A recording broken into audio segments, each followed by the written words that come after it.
"Get out of my seat, boy. The back of the plane is that way."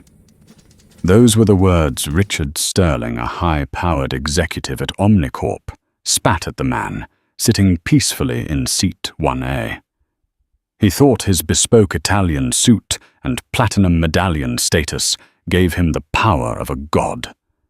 He thought the man in the grey hoodie was nobody, a mistake, a glitch in the system. He was wrong. Dead wrong. Richard didn't know that the man he was humiliating wasn't just a passenger. He was the one signing Richard's paychecks. And by the time the badge came out, it was already too late to beg. The recycled air of the first-class cabin aboard Flight 492 from New York to London smelled faintly of lavender and expensive leather.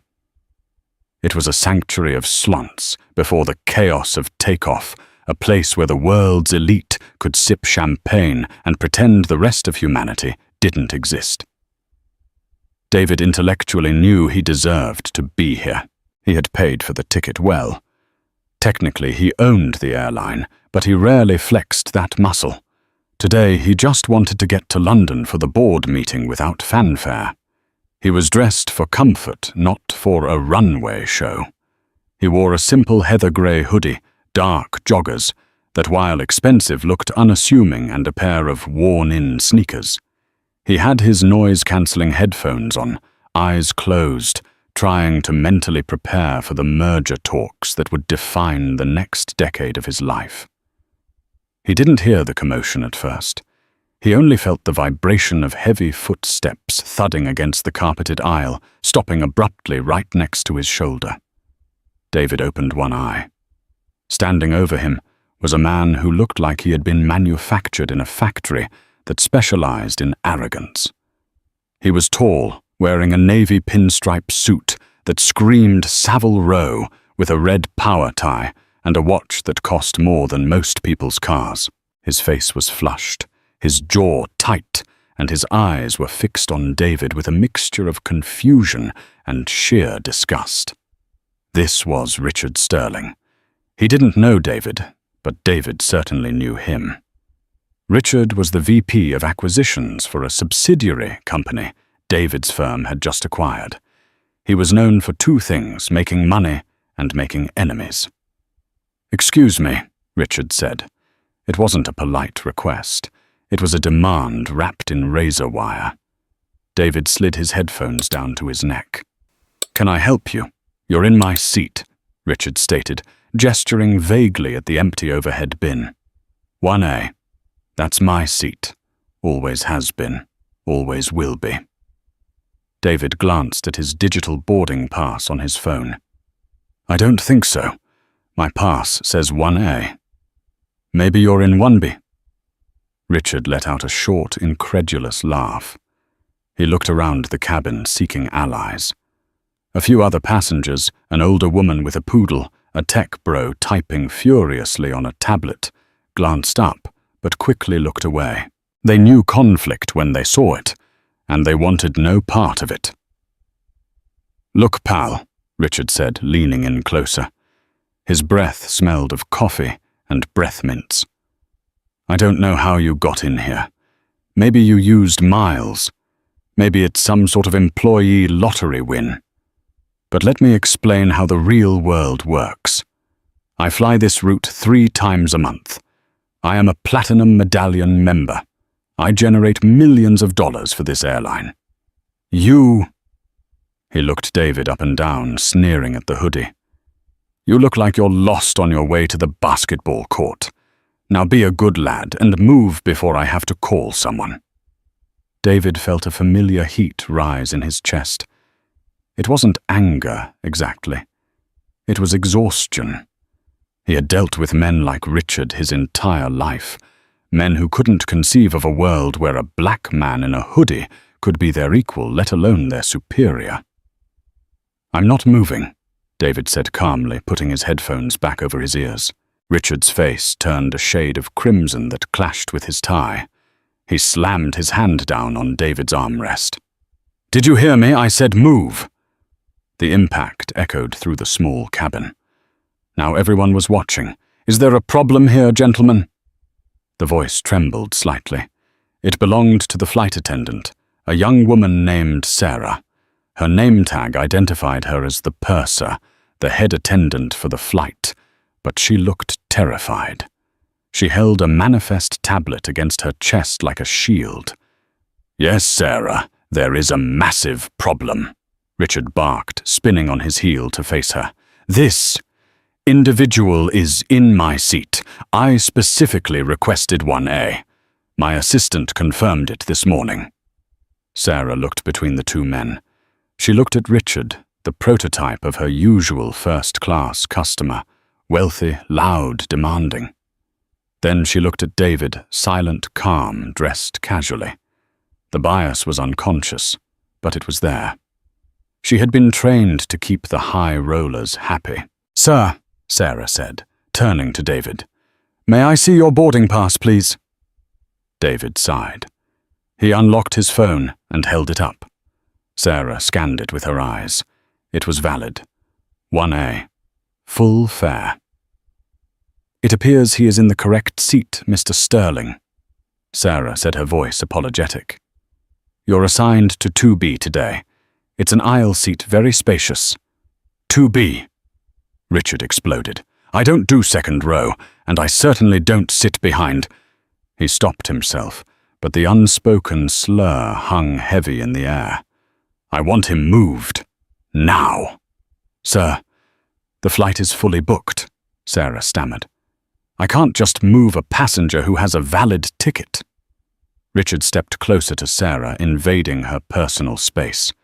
"Do you know who I am? Do you know who I work for? I am an executive vice president at Omnicorp. We have a corporate contract with this airline worth $40 million a year. If I make one phone call, you won't just be fired, you'll be blacklisted from every carrier in the hemisphere. Do you want to lose your pension over a thug in a sweatshirt?" Sarah flinched. The threat was real. Corporate contracts were the lifeblood of the airline. She looked at David again. He was just sitting there watching her. He didn't look important. He didn't look like he had a lawyer on speed dial. He looked manageable. "Sir," Sarah said to David, her voice hardening, "I'm going to have to ask you to switch seats with Mr. Sterling to accommodate our loyalty members."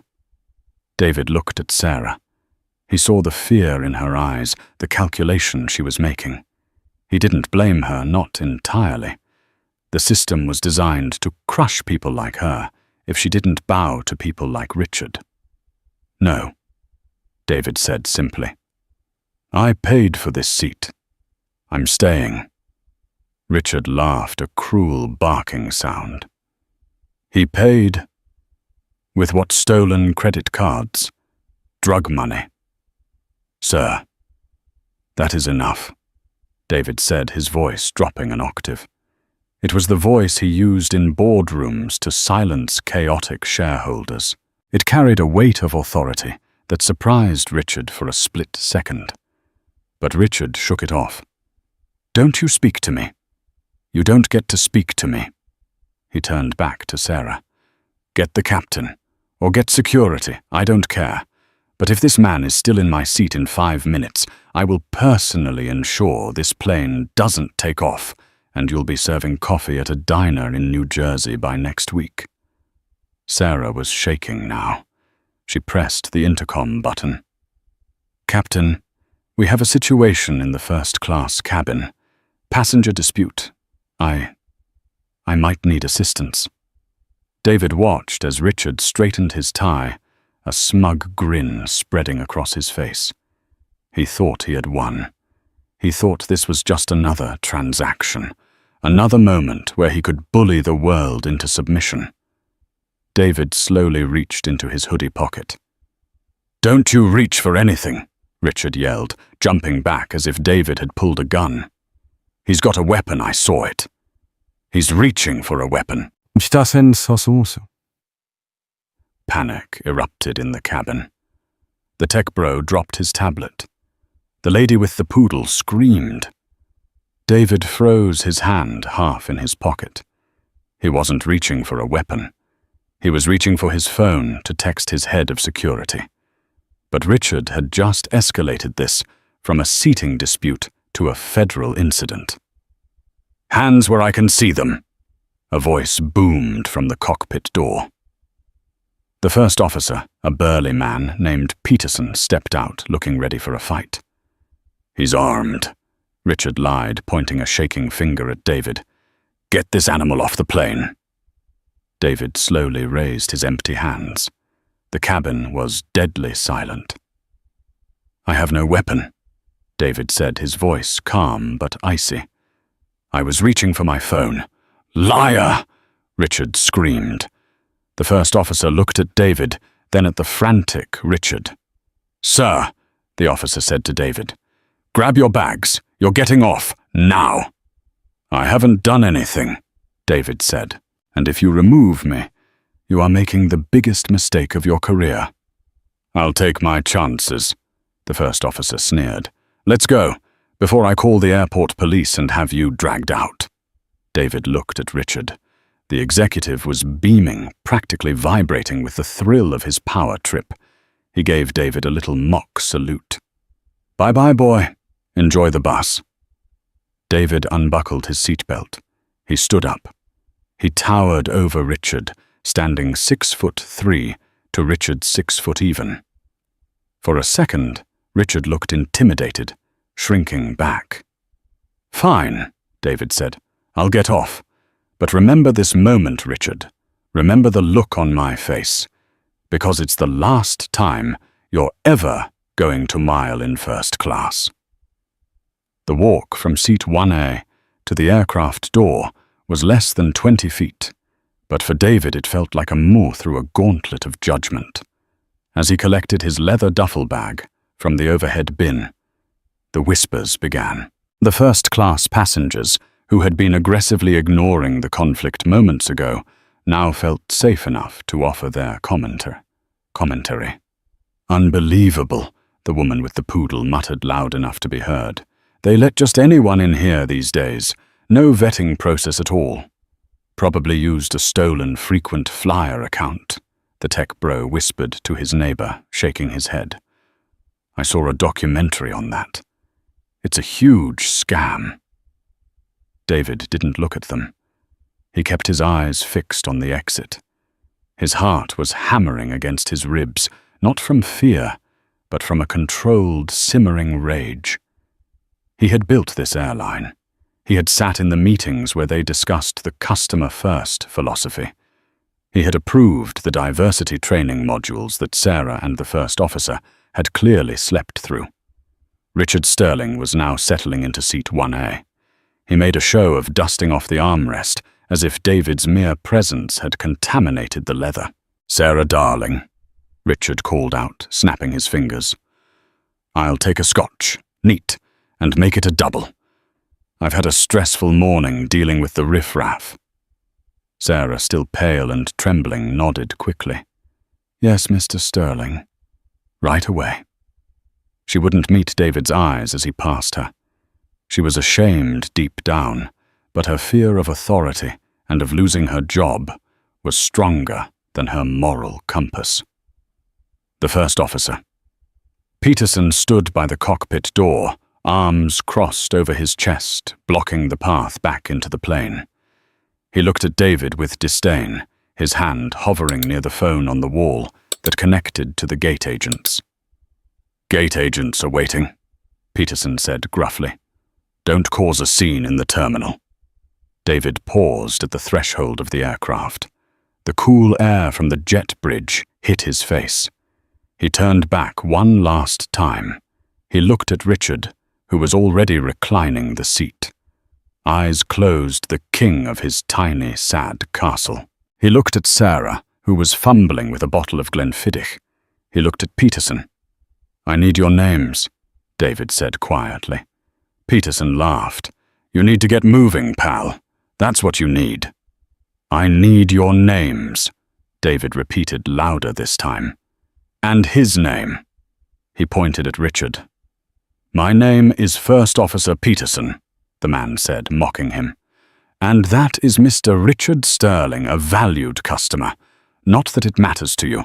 You're never flying this airline again. I've already flagged your profile."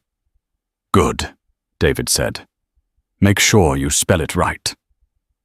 David turned and walked up the jet bridge. The moment he stepped into the terminal, 2 airport police officers were waiting. Peterson must have signaled ahead that the passenger was hostile. "Sir, stop right there," one of the officers said, hand resting on his belt. "We had a report of a disturbance." David raised his hands, slightly palms open. "There was no disturbance, officer. I was removed from the flight because a white executive wanted my seat." The officer, a younger man named Miller, looked skeptical. "The crew said you were threatening passengers and claimed to have a weapon." David let out a dry chuckle. "The weapon was my cell phone, and the threat was me telling him he was making a mistake. You can check the cameras, or you can check my bag right now." Officer Miller exchanged a look with his partner. They seemed less aggressive than the flight crew, perhaps, because they were on solid ground and not trapped in a metal tube. "We need to see Ida," Miller said. David nodded. "It's in my back pocket. May I?" Slowly. David reached into his back pocket. Instead of his driver's license, he pulled out a slim black leather wallet. He flipped it open. Inside there wasn't a standard ID. There was a metallic card, black titanium, with gold lettering. It bore the logo of the airline Aerolux, and a specific holographic emblem that only top-tier employees and federal liaisons carried. Below the emblem it read, "David Kington, CEO and majority shareholder." Officer Miller squinted at the card. He looked at the logo on the wall behind the desk. He looked back at the card. His eyes went wide. "Wait," Miller said, his voice dropping. You're Kington-like, the Kington who bought the airline last year." "That's me," David said. "And I was just kicked off my own plane because Richard Sterling, a mid-level executive at Omnicorp, didn't like the color of my skin or the cut of my hoodie." The second officer leaned in to look at the card. "Holy. Sarge, you need to see this." A sergeant, an older man who had been watching from a distance, walked over. He took one look at the badge and his face drained of color. He snapped to attention. "Mr. Kington," the sergeant said, "I apologize. We were told." "Well, the report from the cockpit was very different." "I'm sure it was," David said, tucking the badge away. "Officer, is that plane still at the gate?" "Yes, sir. They're closing the doors now." David checked his watch. "Good. Don't let them push back. I want you to freeze that flight. Nobody gets on. Nobody gets off." "On what authority, sir?" Miller asked, though he already knew the answer. David pulled out his phone. He dialed a number. "On the authority of the man who signs the checks for the ground crew, the gate agents and the fuel suppliers. If that plane moves an inch, I'm shutting down this entire terminal for a security audit." He put the phone to his ear. "Hello. Yes, this is David. Get me the airport director, and get the chief of police. I'm at gate B42. We have a hostage situation." The sergeant's eyes bugged out. "Hostage situation, sir?" "Yes." David said, his eyes hard as flint. "My dignity is being held hostage in seat 1A, and I'm going in to get it back." Back on the plane, the atmosphere had settled. Richard Sterling was on his second scotch. He felt a warm glow of satisfaction. He had asserted his dominance, the crew had fallen in line, and the problem had been removed. It was a perfect start to his trip. "More nuts, Mr. Sterling?" Sarah asked, her voice syrupy sweet now that the tension had passed. "Thank you, darling," Richard said, grabbing a handful of warm cashews. "See, much better without that aggressive energy, isn't it? You handled that well. I'll be sure to mention your name in my commendation letter." "Thank you, sir," Sarah said, relieved. Just then the fasten seatbelt sign dinged off, but the engines didn't whine up. Instead, they spooled down. The hum of the air conditioning cut out, replaced by a sudden heavy silence. The intercom crackled. "Ladies and gentlemen, this is the captain. We have been ordered to hold at the gate by airport authority. We're not sure what the delay is, but we are being told to keep the cabin door open." Richard frowned. What now? Probably some maintenance incompetence. He looked out the window. His frown deepened. Below on the tarmac, 3 black SUVs had screeched to a halt right next to the plane's front gear. Blue and red lights were flashing everywhere. He saw men in suits jumping out of the cars. He saw the airport police chief running toward the jet bridge. "Looks serious," the tech bro across the aisle said. "Maybe a terrorist threat." Richard snorted. "Probably found drugs in that guy's bag. I told you he was bad news." The cabin door, which was halfway closed, was pushed wide open. But it wasn't the police who stepped through first. It was David. He wasn't wearing the hoodie anymore. He had taken it off, revealing a crisp black t-shirt underneath. But it was what was hanging around his neck that caught the light.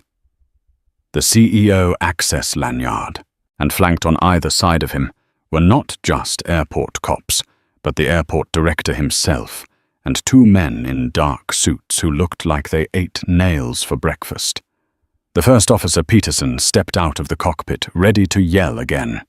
"I told you to." He froze. He saw the airport director. He saw the badge. He saw the look on David's face. David didn't stop at the galley. He walked straight into the first-class cabin. The silence was absolute. You could hear the ice melting in Richard's scotch. David stopped at seat 1A. He looked down at Richard, who still had a cashew halfway to his mouth. "Richard," David said, his voice projecting clearly through the cabin. "I believe you're in my seat." Richard blinked, confused. "How did you get back on security?" He looked around for help, but saw only the grim faces of the police officers behind David. "There is no security coming to help you, Richard," David said, "because you don't call the police on the owner of the airline." Richard froze. The glass of scotch slipped from his fingers.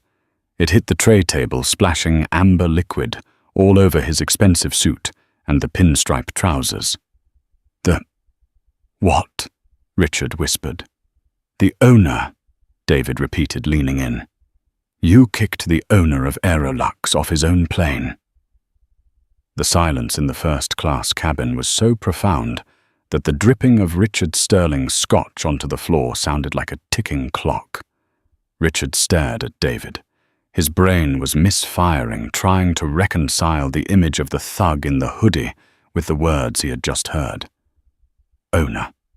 The word bounced around his skull, finding no purchase. "You're lying," Richard stammered, his voice cracking. He grabbed a napkin and dabbed frantically at his wet trousers, a pathetic attempt to regain dignity. "You're a con artist. I know your type. You printed a fake badge." Captain, arrest this man for impersonating an officer." Captain Anderson, a grey-haired veteran pilot who had just emerged from the cockpit behind Peterson, looked at the scene. He looked at David, then at the airport director, standing respectfully behind him.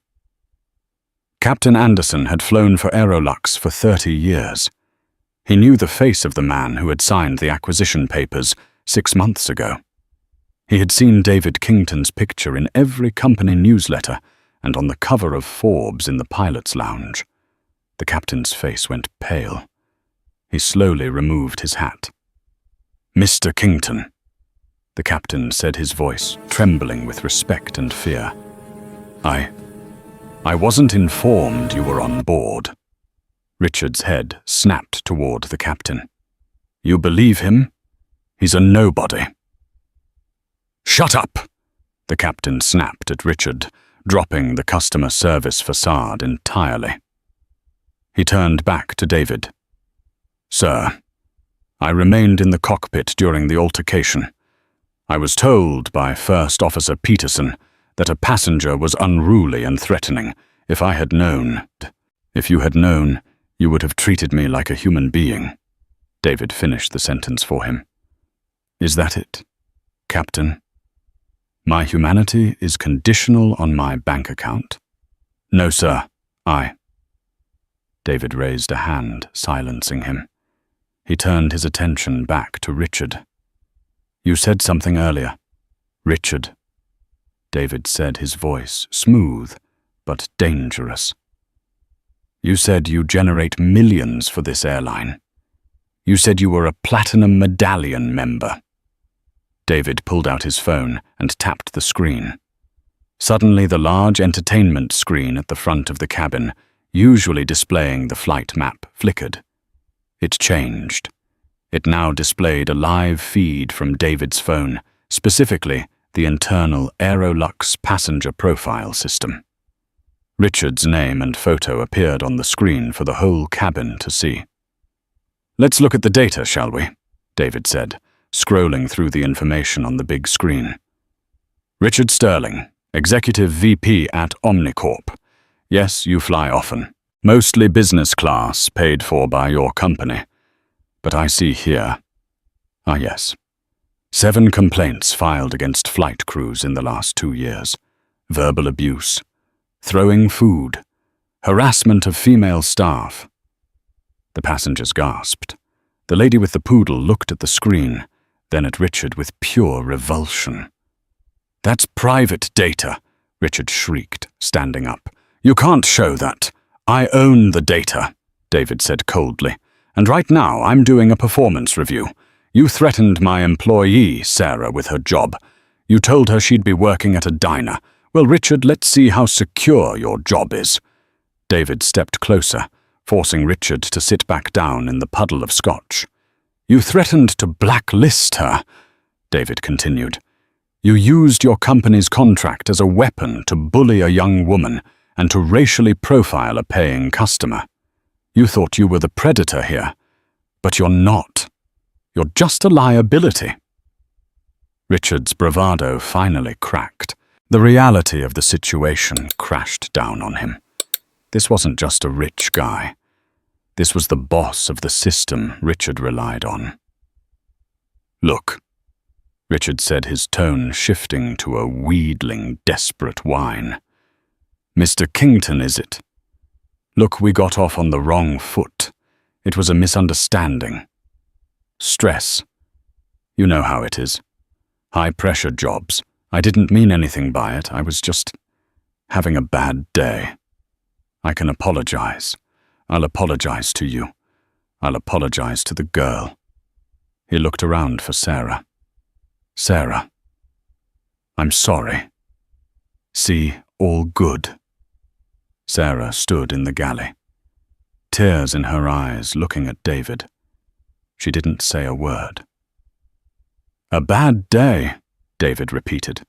You think racism is just a symptom of a bad day. You think degrading people is a stress reliever. David leaned in until his face was inches from Richard's. Get off my plane. But my bags. The meeting in London. Get off. Richard scrambled up. He grabbed his briefcase, slipping slightly on the wet floor. He looked at the other passengers, hoping for some sympathy, but found only stony faces and raised phones. Everyone was recording. This isn't over, Richard hissed as he squeezed past David. My lawyers will hear about this. You can't just humiliate me. Oh, Richard. David smiled a shark-like grin.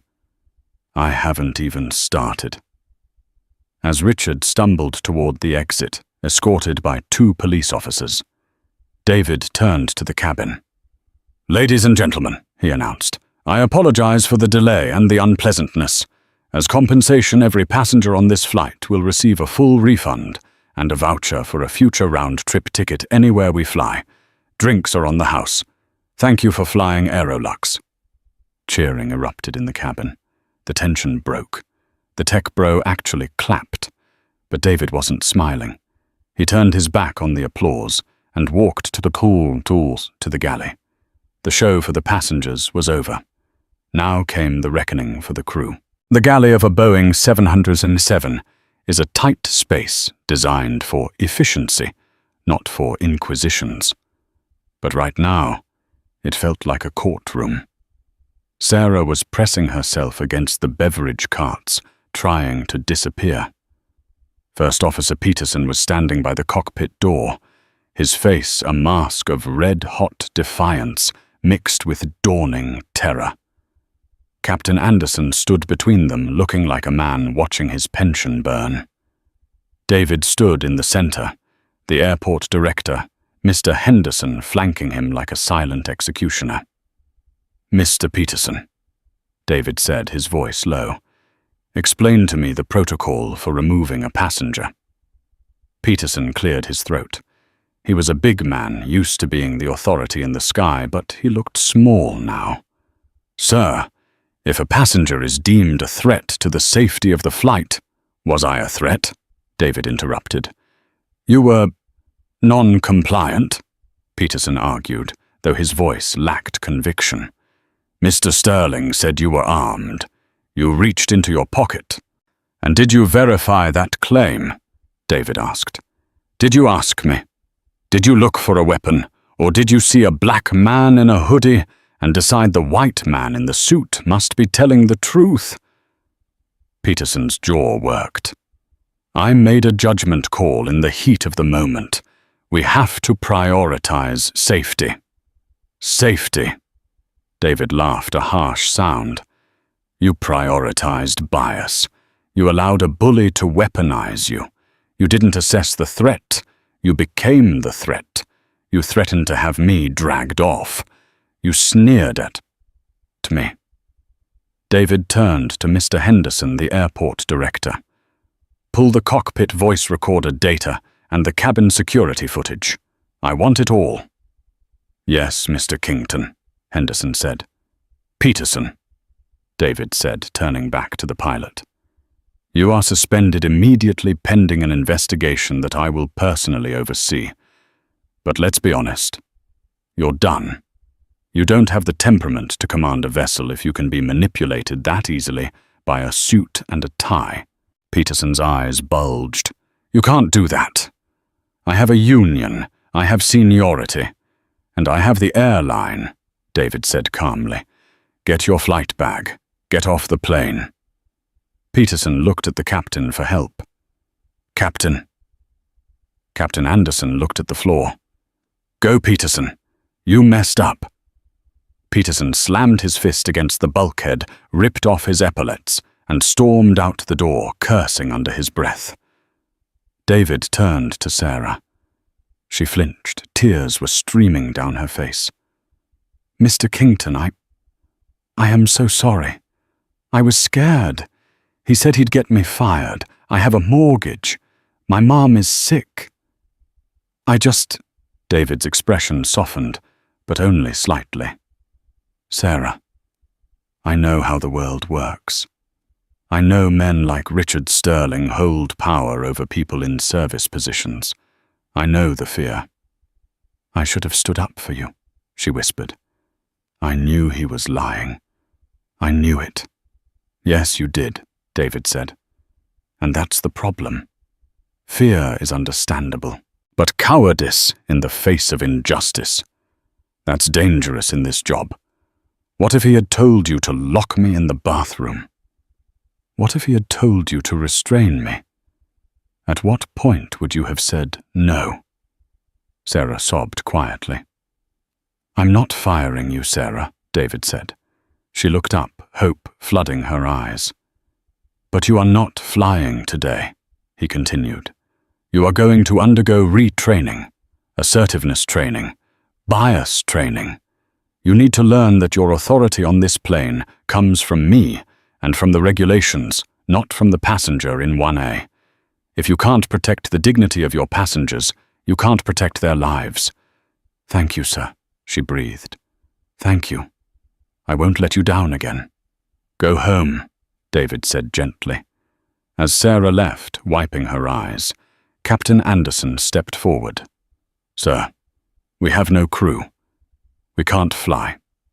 David checked his watch. I have a reserve crew on standby for a charter flight in Terminal C. I've already messaged operations. They'll be here in 10 minutes. But Captain, you're staying. Anderson looked surprised. Sir, you didn't see the incident, David said, but you enabled the culture that allowed it. You're going to fly me to London. And on the way, you and I are going to have a very long talk about leadership. Do you understand? Yes, sir, Anderson said, straightening his tie. Loud and clear. David nodded. Good. Pre-flight checks. I have one more loose end to tie up before we leave. David turned and walked out of the plane, back up the jet bridge. He wasn't done with Richard Sterling yet. Kicking him off the plane was just the appetizer. The main course was waiting in the terminal. The gate area for Flight 492 was a chaotic scene. Richard Sterling was standing by the counter screaming at the poor gate agent, a woman named Linda, who looked like she wanted to crawl into the baggage chute. I'm suing this entire airline, Richard bellowed, his voice echoing through the terminal. I want that man's name. I want the pilot's name. I want the police badge numbers. This is kidnapping. This is discrimination against wealth. The two police officers stood by arms crossed, looking bored. They had been told to keep him there until David came out. When David emerged from the jet bridge, the crowd of waiting passengers, those boarding later groups, fell silent. The aura of command around him was palpable. Richard spun around.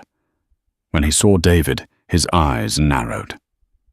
You, Richard spat, you think this is funny? You think because you have a little money, you can treat me like this? Do you know what I'm going to do to you?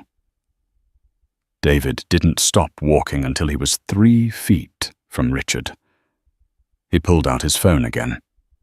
Richard, do you know why I'm flying to London? David asked conversationally. I don't care if you're flying to Mars, Richard yelled. I'm calling my CEO right now, Arthur Pendleton. He's a personal friend. We play golf. When I tell him what you did to his lead negotiator, he will pull the Omnicorp contract so fast your head will spin. You'll be bankrupt in a month. David smiled. It was a genuine smile this time, the smile of a man holding a royal flush. Arthur Pendleton, David mused. Yes. Good man. Terrible golf swing, though. He slices to the right. Richard froze. You don't know him. Call him, David challenged. Go ahead. Put it on speaker. Let's hear what Arthur has to say. Richard fumbled for his phone with shaking hands. He dialed. He hit speaker. The ringing tone amplified through the quiet gate area. Ring, ring, ring. Sterling. A gruff voice answered. This better be good. It's 2 a.m. in London. You should be in the air. Arthur. Richard cried, relief washing over him. Arthur, you won't believe this. I've been assaulted. I've been thrown off the flight by some maniac who claims to own the airline. He's holding me hostage at JFK. He insulted the company. Arthur, he treated me like a criminal. There was a pause on the line. Who claims to own the airline? Arthur asked, his voice sharp. Some guy named Kington, David Kington. He's standing right here, gloating. David Kington. Arthur's voice changed instantly. The irritation was replaced by a sudden anxious alertness. David is there. Yes, tell him who we are. Arthur, Tell him to let me back on the plane." "Richard," Arthur said, his voice dropping to a deadly chill. "Put David on the phone."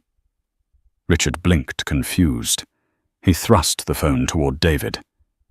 "He wants to talk to you. You're in for it now." David took the phone. "Hello, Arthur. Sorry to wake you." "David." Arthur's voice came through clear and worried. I was expecting to see you in the boardroom at 9 a.m. tomorrow. What is going on?" "Richard says there's an issue." "There is an issue, Arthur," David said, his eyes locked on Richard's face. "I was sitting in seat 1A. Your VP here, Mr. Sterling decided that a black man in a hoodie didn't belong in first class. He caused a scene. He delayed my flight. He abused my crew, and he dropped your name about 5 times as a threat to destroy my business." Silence from the phone.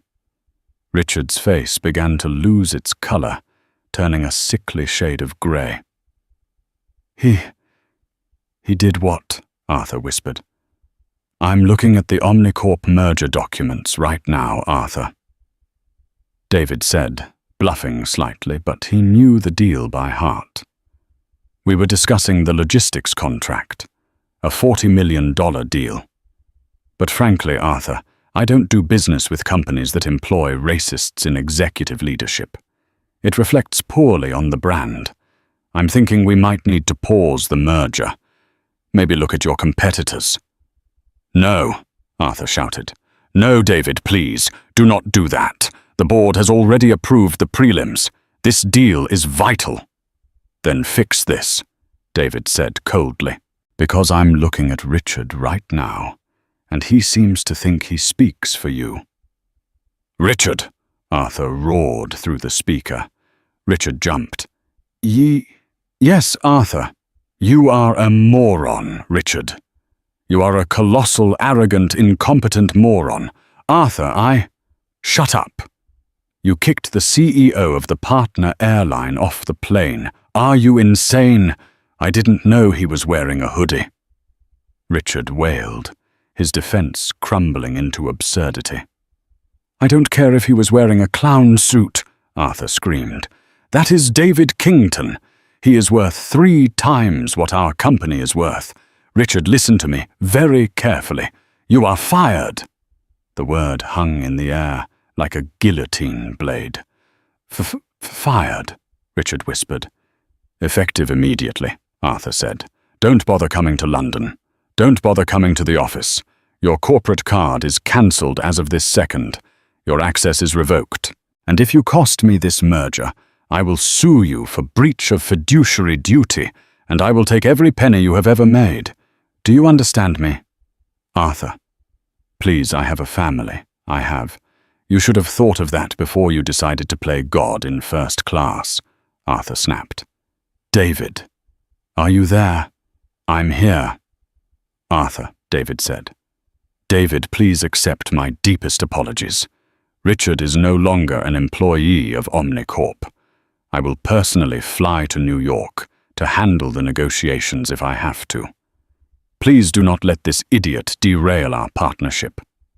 David looked at Richard, who was now trembling, slumped against the counter, a broken man. "We'll see, Arthur," David said.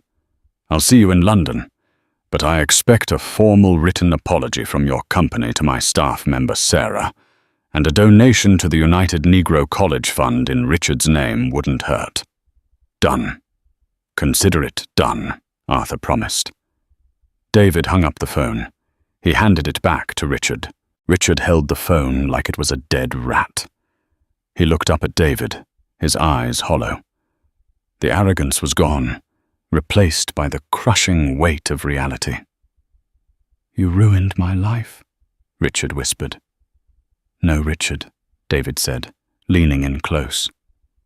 "You did this. You had a choice. You could have sat in 2B. You could have been polite. You could have just been a decent human being. But you chose to be a tyrant. And today, you met a bigger tyrant." David straightened up and adjusted his jacket. "Officers," David said to the police. "Mr. Sterling here no longer has a valid ticket, as I've just banned him from Aerolux for life. And since he's no longer employed by Omnicorp, I doubt he has a corporate card to buy a ticket on another airline. Please escort him out of the secure area. He's loitering." "Yes, sir," Officer Miller said, grabbing Richard's arm. "Let's go, pal." "Wait," Richard cried as they dragged him away. "Wait. How am I supposed to get home? I live in Connecticut. My car is in London." "Take the bus," David called out, echoing Richard's earlier taunt. "I hear it's very spacious." David watched him go. Then he turned to the gate agent Linda, who was staring at him with wide, worshipping eyes. "Linda is the new crew here." "Yes, Mr. Kington. They just boarded from the rear stairs." "Excellent. Let's get this bird in the air. I have a meeting to catch." David turned and walked back down the jet bridge. But the story wasn't over. Karma had hit Richard, but the ripples of this event were about to turn into a tidal wave that David hadn't even predicted. The flight to London was smooth, but the world below was anything but calm. While David slept in the lie-flat seat of 1A, finally getting the rest he needed, the digital world was igniting. The tech bro across the aisle hadn't just been typing, he had been live streaming. The video of Richard Sterling screaming, poking David in the chest, and then being destroyed by the phone call with Arthur Pendleton had hit the internet like a meteor strike. By the time Flight 492 touched down at Heathrow, the hashtag #FirstClassBigot was trending #1 globally. David walked off the plane refreshed and ready for business. He expected a car to be waiting. He didn't expect a phalanx of cameras. "Mr. Kington. Mr. Kington, is it true you bought the airline just to ban a passenger?" "David. What do you have to say about the allegations that you entrapped Mr. Sterling?" David paused, putting on his sunglasses to shield his eyes from the flashbulbs. "Entrapped. Is that the new word for existing while black?" He pushed through the crowd, flanked by his security team, but the questions nagged at him. Allegations. In the back of his armored Mercedes, David pulled up the news. His jaw tightened. Richard Sterling hadn't gone quietly into the night. Desperate. Humiliated and facing total ruin, he had played the only card he had left, the victim card.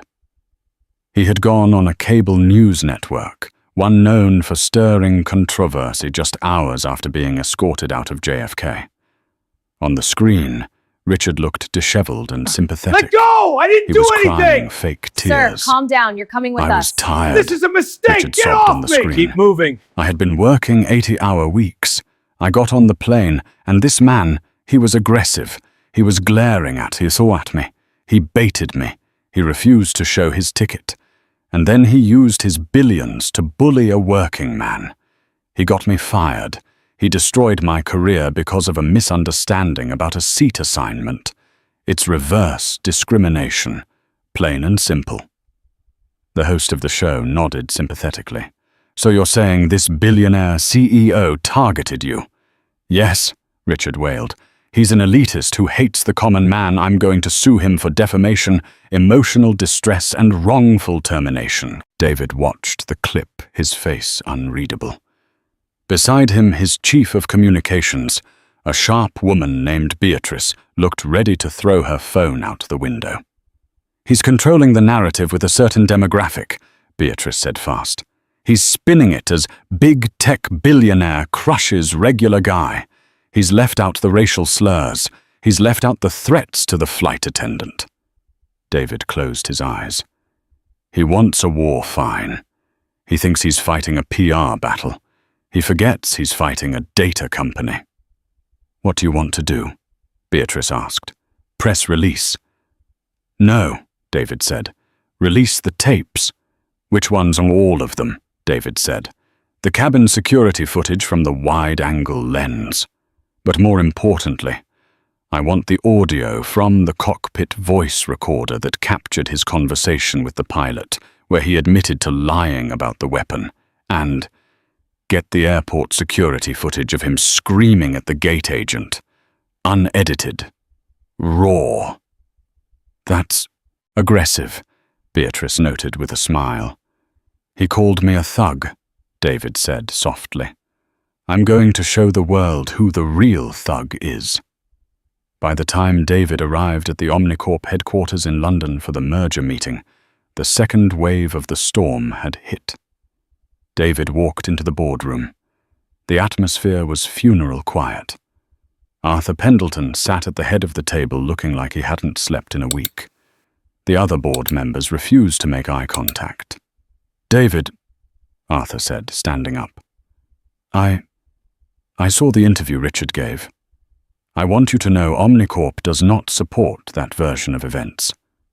"I know you don't, Arthur," David said, taking a seat. "Because your legal team knows that perjury is a crime, and Richard just committed it on national television." David signaled to Beatrice, who connected her laptop to the boardroom screen. "Gentlemen," David addressed the room, "before we sign this merger, I need to know that the culture of this company isn't rotten. Richard was a symptom. I need to know he wasn't the disease." He played the footage.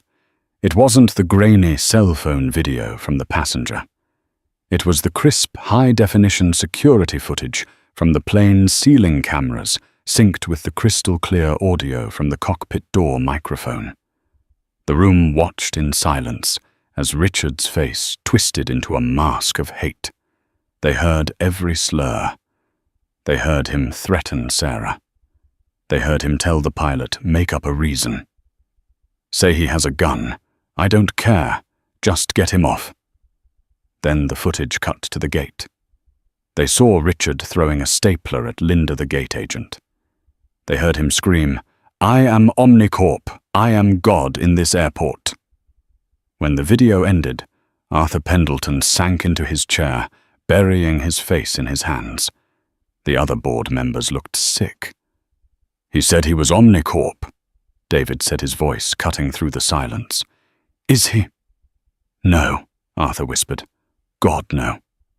"Then prove it," David said. "I want a clause added to the merger agreement. The Sterling Clause. Zero tolerance for discrimination, mandatory reporting, and an independent audit of your HR files to see how many other Richards you have hiding in middle management." "Done," Arthur said immediately. "Whatever you want, David. Just please tell me you're going to release that footage publicly." "Oh, it's already uploading." David checked his watch. "It should be live. Now." At that exact moment, across the ocean in a hotel room in New York, Richard Sterling was celebrating. He had a glass of champagne in hand. His lawyer had just told him that they could probably settle for $5 million to make the bad press go away. Then his phone pinged. Then it buzzed. Then it started ringing non-stop. He picked it up. It was his lawyer. "Richard, did you lie to me?" the lawyer screamed. "What? No, I just saw the tapes, Richard. You told the pilot to frame him. You assaulted a gate agent. It's all on 4K video." That's out of context," Richard stammered, his stomach dropping. "Context. You look like a monster. I'm dropping you as a client. Do not call me again. And Richard, get a public defender. You're going to need one." The line went dead. Richard turned on the TV. The sympathetic news anchor from before was now looking grim. "Breaking news," the anchor said. "New footage released by Aerolux reveals a shocking contradiction to Richard Sterling's claims. Warning, the following video contains graphic language and hate speech." Richard watched himself on the screen. He saw the twisted reality of his own soul broadcast to millions. He saw the comments rolling in on the side of the screen. Lock him up. Disgusting.